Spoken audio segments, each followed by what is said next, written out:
اللهم صل وسلم وبارك عليه يا رب بالمصطفى بلغ مقاصدنا واغفر لنا ما مضى يا واسع الكرم يا رب بالمصطفى بلغ مقاصدنا واغفر لنا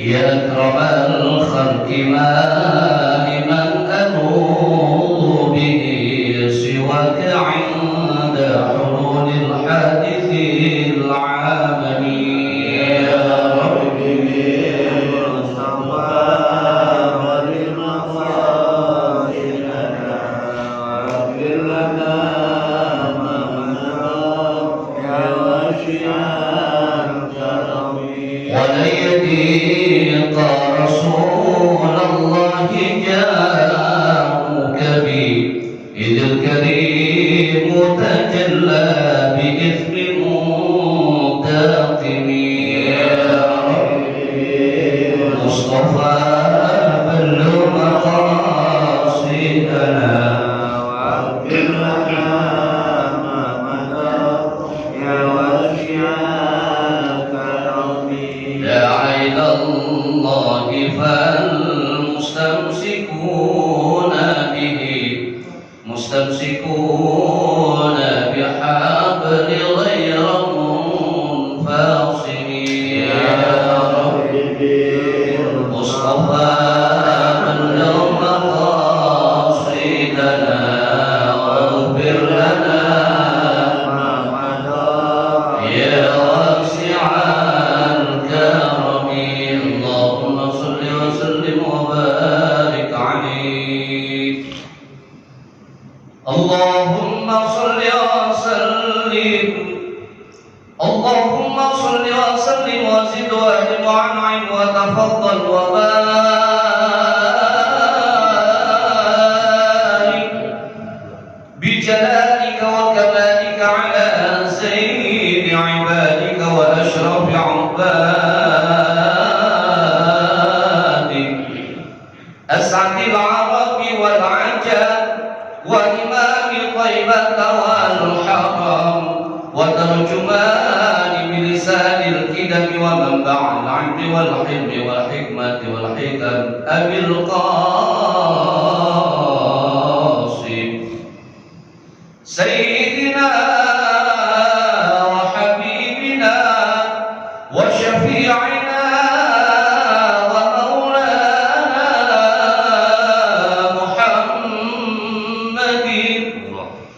صلى الله عليه وآله وسلم زده شرفا يا رب كرما وتعظيما ورفعة ومهابة وبرا ورضي الله تبارك وتعالى عن ذوي الفخر العلي والقدر الجليل ساداتنا وأئمتنا وموالينا أبي بكر وعمر وعثمان وعلي وعن بقية الصحابة وقرابة رسول الله صلى الله عليه وعليهم أجمعين والحمد لله رب العالمين. السلام عليكم ورحمة الله وبركاته. Waalaikumsalam. Innal hamdalillah wassalatu wassalamu ala Rasulillah sayyidina Muhammad bin Abdullah wa ala alihi wa ashabihi man ittaba amma ba'du fa inna أصدق الحديث كتاب الله وخير الهدي هدى رسول الله صلى الله عليه وسلم وشر الأمور محدثاتها وكل محدثة بدعة وكل بدعة ضلالة وكل ضلالة في النار وبالسنة المتصل إمام رحمه الله تعالى وأدام النفع به وبعلومه في الدارين آمين. Segenap Bapak Ibu Saudara sekalian kaum muslimin muslimat sedang salat subuh Masjid As-Salam yang dimuliakan Allah Subhanahu wa taala. Puji syukur alhamdulillah kita panjatkan kehadirat Allah pagi ini. Allah masih memperkenankan kita dan mengizinkan kita untuk sujud di hadapannya dengan subuh berjamaah. Rangkaian ibadah kita yang kita lakukan ini baik yang sunnah maupun yang wajib, semoga diterima oleh Allah sebagai amal ibadah yang makbul. Shalawat dan salam semoga tetap tercurah ke harian junjungan kita penghulu alam, baginda Nabi besar Muhammad sallallahu alaihi wasallam beserta para keluarganya, para sahabatnya, dan insyaallah kepada kita semua sebagai pengikutnya. Amin ya rabbal alamin.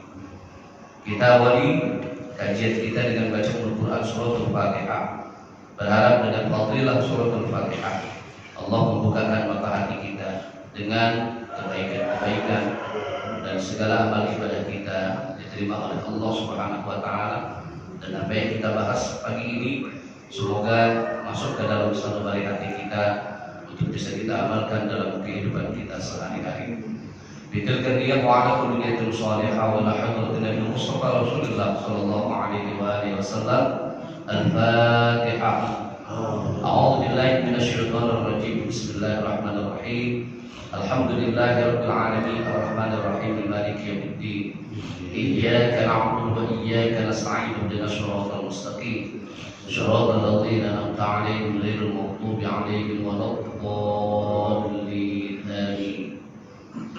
Bapak Ibu hadirin hadirat sekalian yang dimuliakan Allah, alhamdulillah Allah masih memperkenankan kita untuk bisa beraktivitas. Terutama pada kesempatan ini kita sudah memasuki bulan Rajab, yang kalau ulama bilang Syahrul Rajab lil istighfar minadz dzunub. Bulan Rajab itu di saat hamba Allah itu beristighfar, memohon ampun atas segala kesalahan dan kekhilafannya, baik terhadap sesama manusia lebih kepada Allah Subhanahu wa taala, maka istighfar yang kita lantunkan, istighfar yang kita sampaikan itu Allah tidak akan pernah memberikan halangan sedikit pun, langsung nembus ke lauhul mahfuz.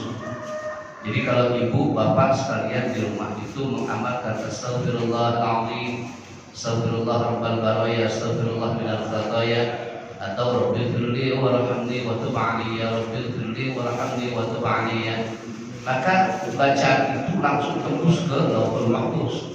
Tidak Allah memberikan halangan sedikit pun. Ya, Allah tidak akan memberikan halangan sedikit pun. Maka seyogyanya kita bisa membiasakan kalau sholat berjamaah, imam itu begitu selesai sholat maghrib, biasanya sholat maghrib itu ya, ada zikir yang ditambah. Jadi habis la ilaha illallah wahdahu la syarika lah, lahul mulku wa lahul hamdu yuhyi wa yumiitu wa huwa ala kulli syai'in qadir, wa la haula wa la quwwata illa billahil 'aliyyil 'azim. Rabbighfirli warhamni wa tub 'alayya, Rabbighfirli warhamni wa tub 'alayya, Rabbighfirli warhamni wa tub 'alayya. Terserah kita mau berapa kali, ya. Yang bagusnya itu kalau istighfar ya sebanyak-banyaknya, minimal 33 kali atau 21 kali. Ya, maka istighfar itu tidak akan pernah terhalang.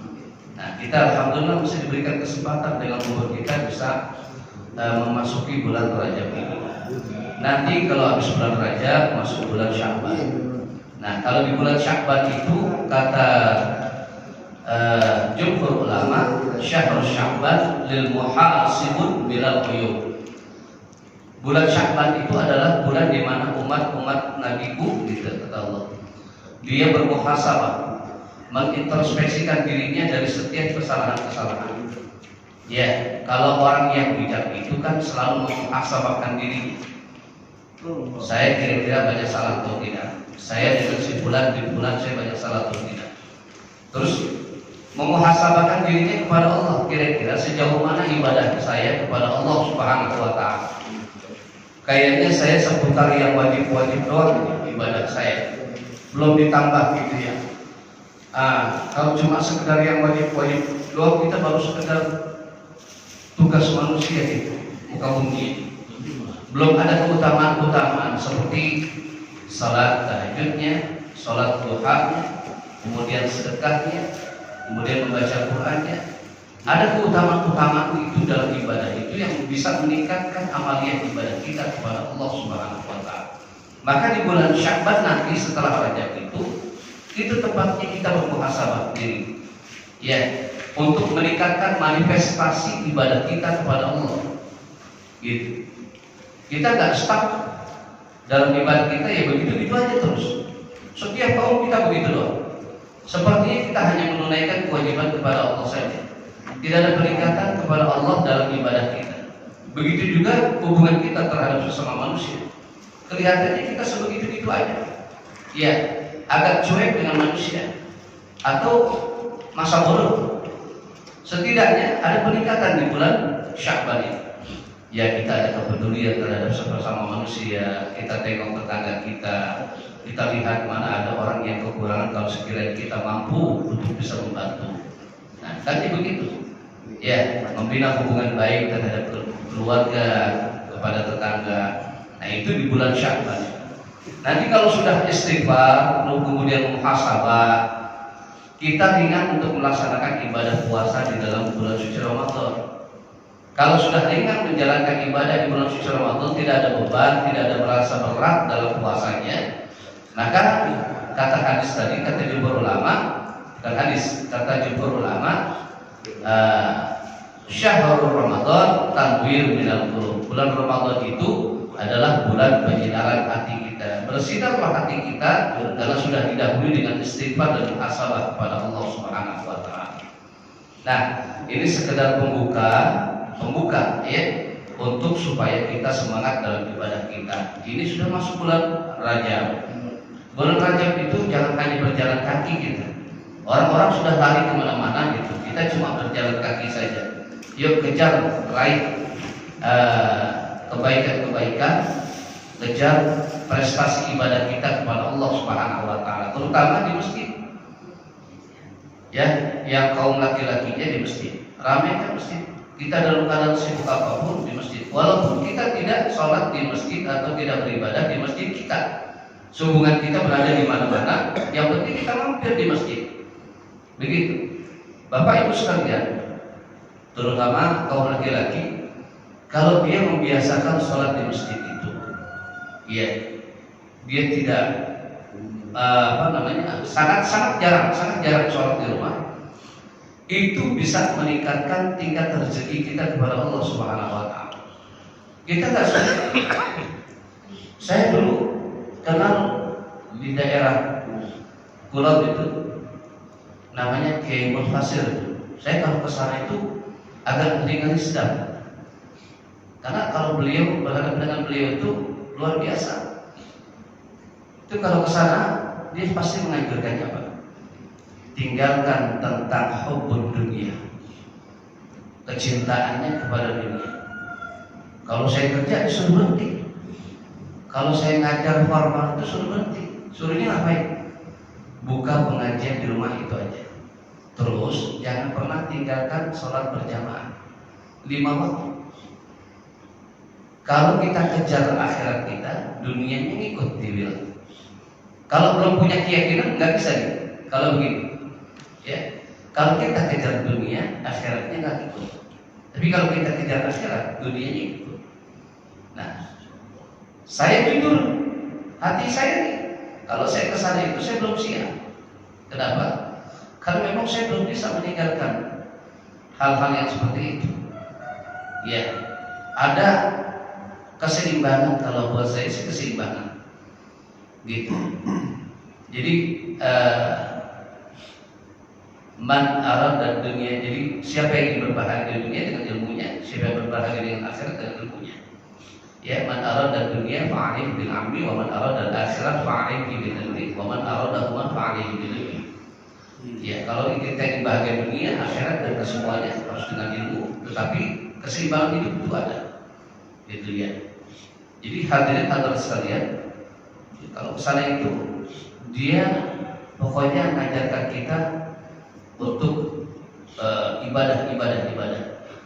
Tapi memang kalau melihat kenyataannya, beliau pun bilang ke saya anak-anak saya saya pesantrenkan tidak sekolah formal, tapi saya kejar anak saya untuk bisa sholat di masjid.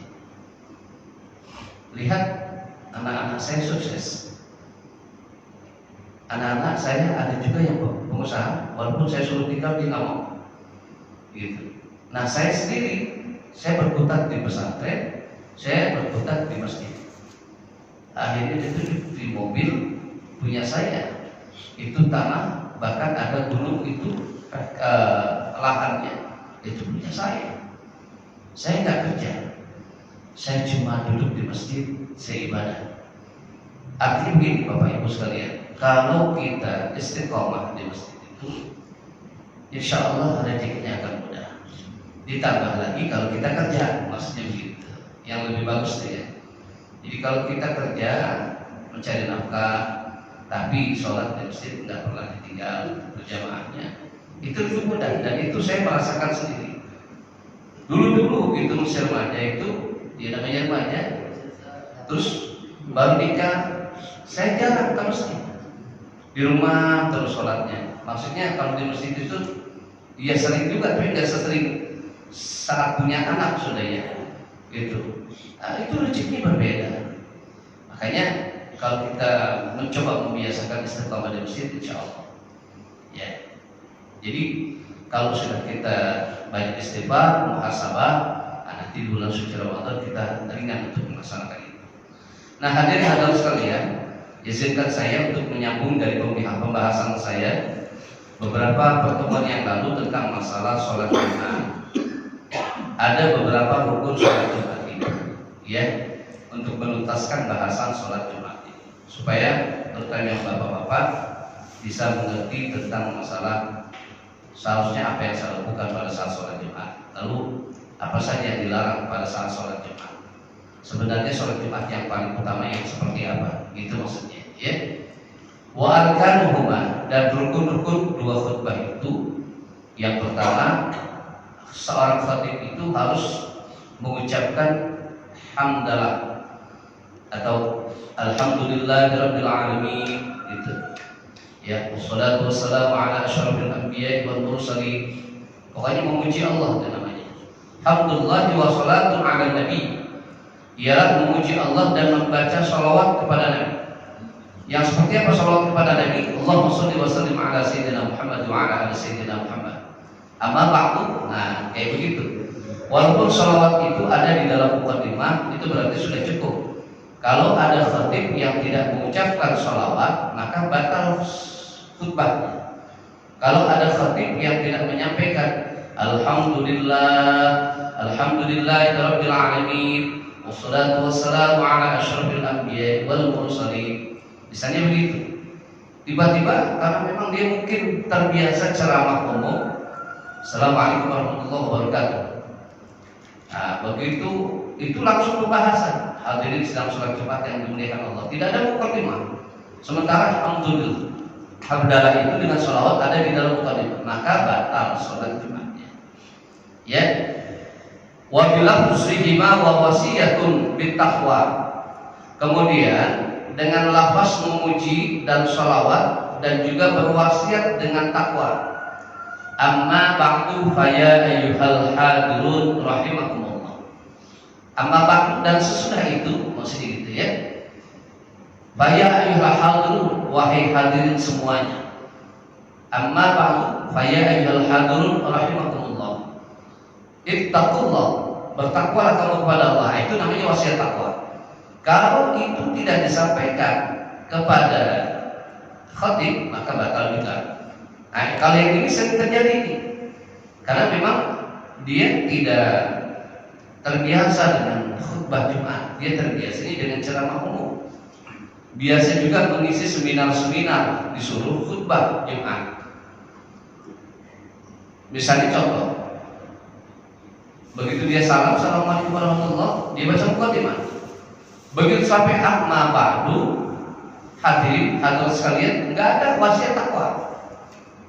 Enggak ada usikum wa nafsi wa iyaya bitaqwallahi wa ta'atihi la'allakum tuflihun. Enggak ada wasiat takwa misalnya, maka batal salat Jumatnya. Ya. Wa qira'atul ayatin mufhimatin fi ihdahuma, dan setidaknya dia membaca satu ayat saja, ya, yang membaca suatu ayat Quran atau memberikan arti maknanya. Dia tidak membaca Quran tapi memberikan arti maknanya. Dia cuma membaca maknanya Al-Quran itu, nah itu masih boleh. Yang afdal dibaca ayat Qurannya, nanti pada saat penjelasan di khutbah itu dia sampaikan maknanya itu. Ya. Wa du'aul lil mu'minina bi ukhriya bi ukhramiyyin fi thaniyatin, dan berdoa untuk orang-orang mukmin dengan lurus atau doa yang berkenaan dengan akhirat pada khutbah yang disampaikan, ya. Jadi ada doanya. Di mana? Setidaknya di khutbah yang kedua. Kan ada tuh Allahumma ighfir lil mu'minina wal mu'minat wal muslimina wal muslimat. Nah, kalau lagi baca doa, khatib tidak boleh tangannya ngangkat. Ya. Allahumma ighfir lil mu'minina wal mu'minat, tak boleh. Khatib itu tangannya diam. Makanya kenapa sunnahnya pakai tokat itu? Kata Rasulullah, ya Rasulullah membiasakan pakai tokat. Sunnahnya pakai tokat kalau khutbah Jumat, supaya tangannya tidak kemana-mana. Ya, jadi kalau khatib itu nggak boleh saudara-saudara, nah, tangannya ngangkat begini. Islam itu mengajarkan begini-begini, tangannya begini nih. Wah, itu nggak boleh. Karena khutbah Jumat itu bukan ceramah umum. Jadi khutbahnya biasa. Ya, nggak boleh. Terus khutbah juga nggak boleh mengandung unsur orang menjadi ketawa. Ya, khutbah karena dia sering kali ceramah umum dia bisa ngelucu. Ya, sering panggilan ceramah maulid dengan kocaknya dia tiba-tiba ke bawah di Jumat. Di Jumat dia ceramah, dia khutbah itu ada nuansa kelucuan sehingga jamaah tertawa, batal salat. Ya, nggak boleh itu. Jadi pakai tokat dia sunnahnya begitu. Nah, kalau doa juga nggak boleh begitu. Yang boleh siapa? Yang bolehnya adalah jamaahnya ataupun makmumnya.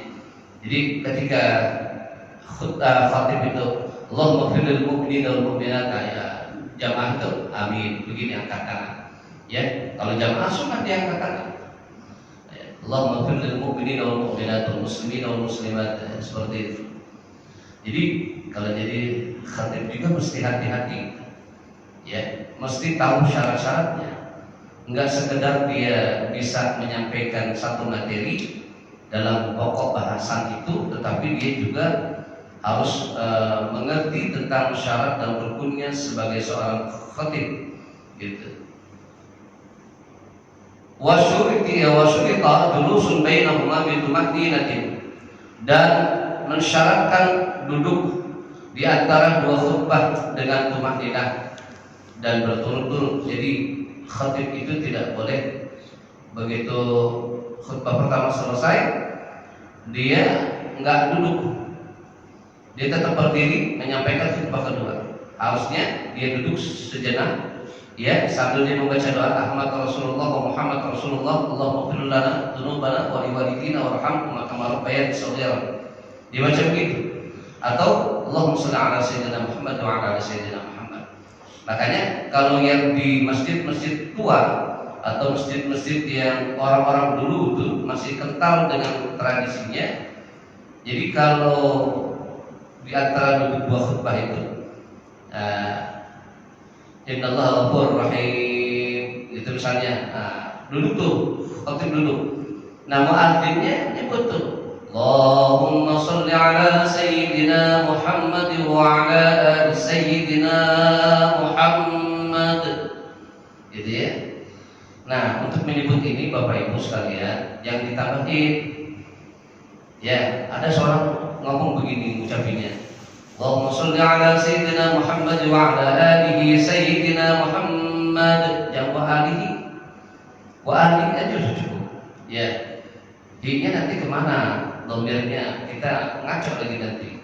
di Allahumma sholli ala sayyidina Muhammad wa ala ali sayyidina Muhammad wa ala ali sayyidina, bukan wa ala alihi sayyidina Muhammad ya, wa ala ali udah cukup mewakili keluarganya Nabi Muhammad sallallahu alaihi wasallam begitu ya. Nah, disebut nama muazin setelah dia selesai, nah khatibnya diri lagi untuk menyampaikan khutbah yang kedua dalam bahasa Arab ya. Khutbah kedua sunnahnya pakai bahasa Arab gitu, jangan ditambah lagi dengan bahasa Indonesia nya.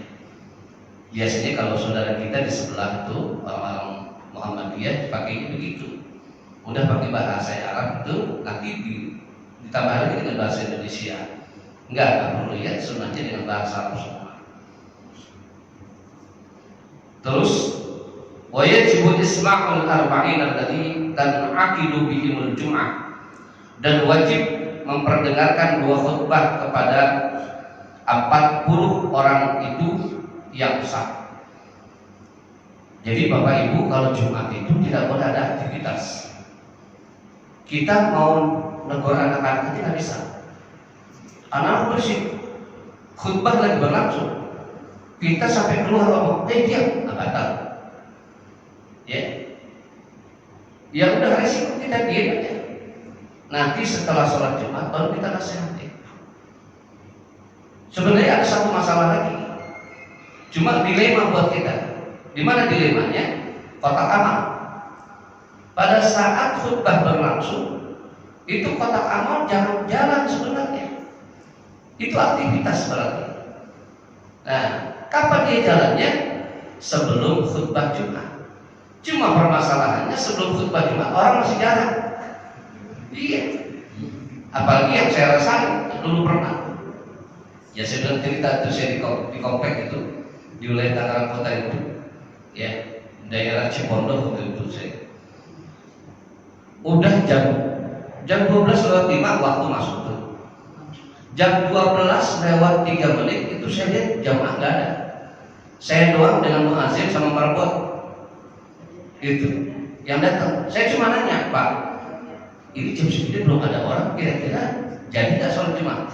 Tenang aja Ustaz. Tenang aja Ustaz. Yang penting ntar saya azan, Ustaz naik, kita juga kelihatan Ustaz dari mimbar kelihatan. Benar Pak. Begitu azan, nah mulai 1, 2, gitu. Masih dikit jemaah, tetap nggak cukup. Saya tengok ke belakang, lagi azan tuh. Sampai saya bimbang lagi sholat sunat qabliyah Jumat.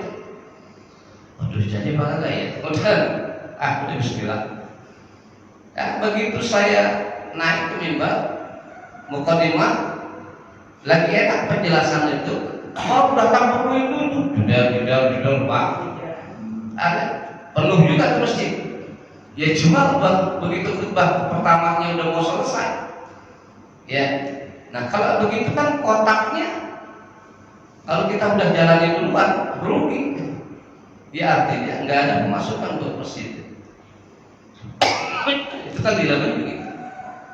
Beda dengan zaman dulu orang tua kita atau kita masih remaja dulu.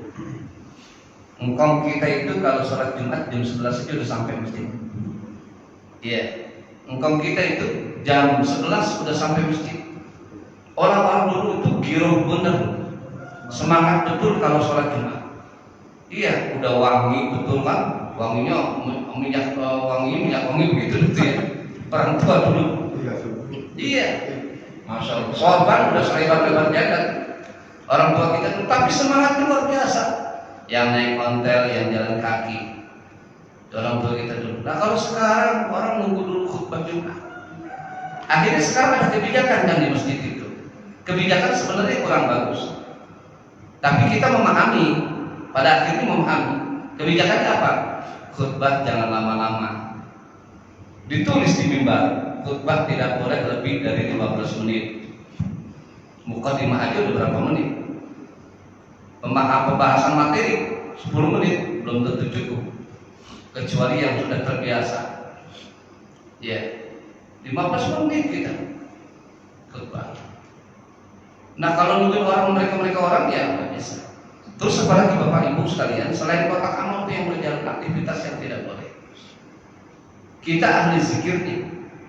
Pada sholat Jumat, khutbah sedang berlangsung, kita pikirin itu. Tasbih di tangan kita, khutbah sedang berlangsung, kita pikir subhanallah, subhanallah, subhanallah. Enggak boleh, haram. Itu zikir bilang haram. Ya, kenapa? Karena sedang khutbah Jumat. Itu wajib mendengarkan. Wajib isma'ul arba'in. 40 orang itu wajib untuk mendengarkan khutbahnya seorang khatib. Enggak apa. Ustaz kalau tidur gimana? Nah itu juga kurang. Ustaz saya tidur matain doang. Ya, tidur tapi masih dengar gitu misalnya. Itu nggak apa-apa. Tapi kalau tidurnya sampai ngorok gitu ya. Ada tuh kadang-kadang saya kalau lagi ada jadwal itu suka sholat di mana gitu ya. Dulu ya khutbah tadi berlangsung dia tidur pulas banget sampai ngorok. Iya.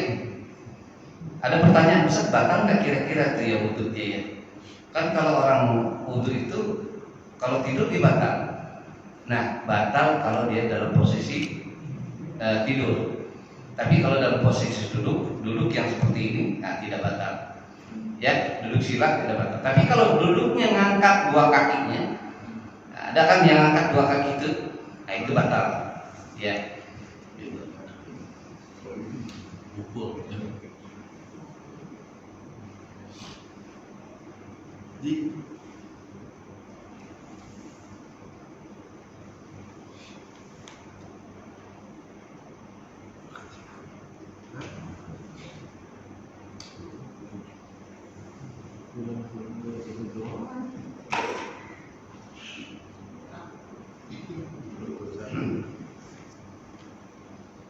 Ya, dalam kitab ini sampai di sini tentang masalah sholat Jumat. Jadi kita perlu selektif tentang masalah para khatib yang menyampaikan khutbah. Tidak asal menyampaikan, tetapi mereka harus mengerti. Terus dengan khatib harus memadai dengan bacaan Al-Qur'annya. Ya, Bapak Ibu. Makanya kalau di Assalam itu saya mohon masukan juga kalau ada khatib-khatib yang kurang fasih, ya tolong sampaikan juga karena itu bahan dari selektif untuk menjadi khutbah khatib. Karena banyak juga begini, orang bagus betul ceramahnya, tetapi baca Qurannya kurang. Ya, ada yang baca Qurannya kurang, ada yang baca Qurannya bagus, ceramahnya kurang. Yang berimbang saja, ceramahnya sederhana, enggak dibilang bagus, enggak dibilang jelek juga, tapi bacanya bagus, itu masih bagus. Ya, yang terpenting seorang khatib itu yang pertama harus alim, harus berilmu, dia mengetahui bagaimana syarat rukunnya sholat Jumat itu, bahkan sunat-sunatnya dia tahu, dan larangan-larangan yang ada di dalam sholat Jumat dia tahu. Yang tadi saya katakan, kalau ada khatib Jumat angkat-angkat tangan, ada seorang khatib Jumat yang mengajak jamaah menjadi tertawa, ya, nah, itu nggak boleh. Juga kalau imam, misalnya gini, kan ada juga tuh khatib yang seneng banget nangis kalau lagi jadi imam, ya. Kalau khatib nangis lagi jadi imam, atau imam nangis pada saat dia sholat itu, apalagi di lempengan Fatihah misalnya, itu batal sholat. Ya batal. Kalau di lempengan surah masih tidak batal, tetapi kurang afdol sholatnya. Ustaz, dia kan sedang meresapi ayat Al-Quran, tapi tidak dengan nangis. Ya, itu tidak dengan nangis. Kalau dia nangis tapi berhenti baca Qurannya, masih mendingan, masih dibolehkan. Kalau dia sambil baca Al-Quran dia nangis, itu ada yang terganggu hurufnya. Secara otomatis hurufnya terganggu. Makharijul hurufnya apalagi dengan suara tangisan. Makanya untuk tempat menangis, mengadu kepada Allah itu bukan pada saat dia sedang imam membaca Al-Quran. Di mana saat dia munajat kepada Allah. Kadang-kadang kita kalau belum ngerti itu, imam bagus banget, dia meresapi betul ayat Al-Quran. ya dia baca Quran sambil nangis gitu. Baca Fatihah sambil nangis, ya sama lah itu mah. Ya, baca Fatihah sambil nangis ya ancur surahnya itu, ya. Jadi baca Fatihah itu kan memang perlu itu ya, sangat. Jadi wajib lah bahasanya. Kan saya pernah ulas itu, saking wajibnya kita baca suratul Fatihah seorang imam, maka ketika dia batuk pun di lempengan ayat itu dia harus ngulang ayat itu. Saking wajibnya. Ya, terganggu dengan suara kita, muncul lagi batuk bersih, maka diulang ayat itu. Itu saking wajibnya suratul Fatihah. Ya, insyaallah. Baik, sampai di sini barangkali ingin ada yang pertanyakan tentang yang lain juga boleh. Iya. Yang tadi bagaimana tentang sholat di masjid, kalau sholat musola gimana? Kalau apa? Kalau musola, kan kalau misalnya kantor kan masjid jauh, maksudnya udah tutup karena kantor kan, jadi di musola. Sementara kan juga kemudian di masjidnya itu Dijadikan sholat Jumat. bukan sholat fardu. Sholat fardu di musola. Itu perbandingan dengan masjid. Karena kan biasanya kita mau di masjid ya, kemudian waktu masjid, sementara masjid itu ada. Ya. Jadi silakan musola itu kalau setara dengan masjid.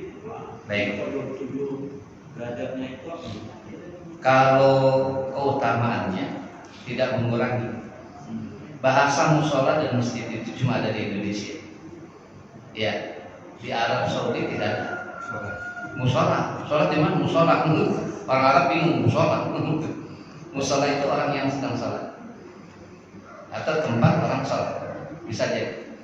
Tapi kalau di sana masjid tetap sebutannya, walaupun kapasitasnya kecil.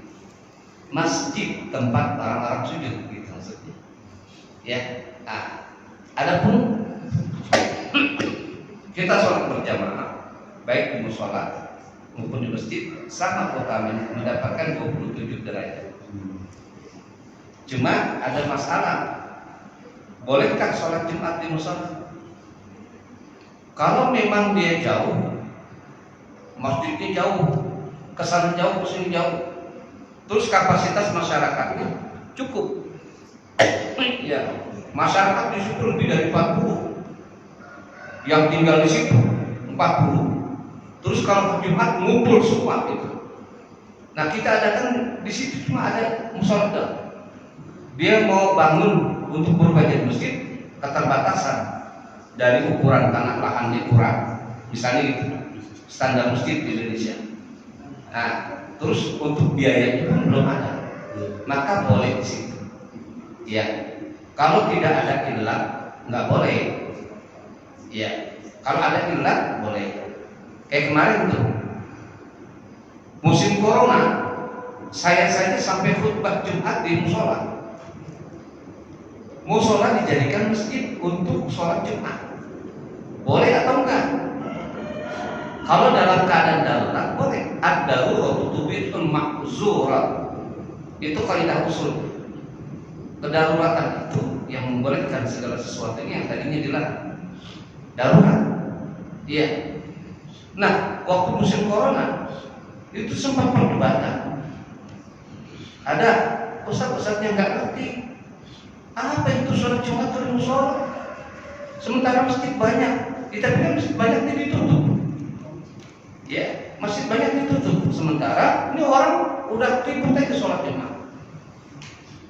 Sebagian besar itu yang ada di situ nggak percaya dengan corona waktu itu, COVID. Akhirnya dijadikan musola itu kesepakatan lingkungan RW, RT, didukung Pak Lurah waktu itu beberapa tempat. Bagaimana musola saya jadikan untuk sholat Jumat? Lurahnya bilang, kalau diberiman, silakan, saya tanggung jawab. Akhirnya jadi itu sholat Jumat di musola. Boleh atau tidak? Boleh. Karena ada ilah, sebab. Ya. Ada sebabnya. Kalau nggak ada sebab nggak boleh. Ya, masjid dekat, gitu. Terus jamaah di masjid juga kurang full gitu misalnya. Nah, tiba-tiba dekat masjid ada musola dia bangun tuh. Ya, sholat Jumat di situ, ya nggak boleh. Jangankan musola, sebenarnya masjid dengan masjid ada aturan dan undang-undangnya dibangun. Masjid ini sudah berdiri duluan, ya tiba-tiba ada kesepakatan di sini karena di antara ini dengan ini kurang sepaham misalnya, sehingga dia bangun masjid lagi. Masjidnya dekat banget, ya nggak sampai kilometer. Dia bangun masjid di sini, maka tidak boleh. Itu makmurkan dulu di sini. Makanya di Indonesia itu terkenal banyak masjid tapi jamaahnya kurang. Iya, bangun masjid di mana-mana, begitu sholat subuhnya kagak ada. Ya, jamaahnya kosong. Nah, itu yang jadi problem buat kita. Jadi boleh ya sholat? Sempat juga pertanyaan, boleh nggak sholat Jumat di basement dulu? Bapak kalau main ke Jenderal Sudirman, Jalan Sudirman, Jalan Rasuna Said, Jalan Gatot Subroto, itu kan jalan masjid, ya sepanjang Sudirman dari Tamrin sampai Sudirman itu, masjidnya ke dalam jauh gitu. Lalu manajemen gedung bicara, bagaimana kalau kita bikin sholat Jumat di basement? Nah, terus manajemen building itu dia membolehkan untuk membuat sholat Jumat di basement. Boleh atau tidak? Daripada ya mudorotnya orang tidak sholat Jumat, maka diadakan sholat Jumat di situ, boleh. Ya, kesepakatan ulama dalam baksul masail, pembahasan masalah-masalah di kalangan ulama-ulama NU. Jadi membuat sholat Jumat di basement itu boleh.